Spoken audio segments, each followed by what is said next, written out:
J'ai toujours peur qu'on découvre que j'ai pas le droit d'être là. Virginie me raconte que c'est très compliqué pour elle la légitimité. Elle a été prise à l'unanimité, vraiment sans aucune équivoque, à un gros poste dans une grosse boîte d'élite. Sauf qu'elle, elle vient d'un milieu très défavorisé.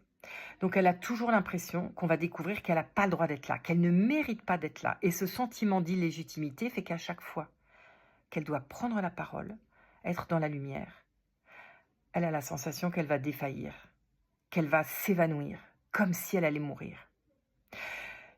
Alors tu vois, je lui raconte cette histoire. C'est comme si tu étais un zèbre accueilli dans un troupeau de chevaux et que tu te sens jamais accepté, alors que c'est la vérité, t'es bien choisi, t'es bien accepté et que tu as complètement ta place. C'est toi qui te racontes que t'as pas le droit d'être là. Alors tu vas faire une chose incroyable, tu vas peindre avec une couleur foncée entre tes rainures pour te confondre avec les leurs et qu'on ne découvre pas que tu es quelqu'un de différent. Sauf que t'as qu'une trouille, c'est qu'on découvre le jour où il va pleuvoir que tu es vraiment un zèbre.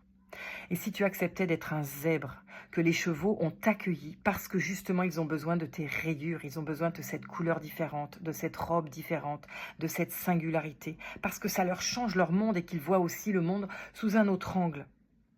Et toi, est-ce que ça change ton monde si tu te dis que tu as le droit d'être là, justement parce que tu as une différence, une singularité qui fait une énorme richesse pour le groupe? Raconte-moi.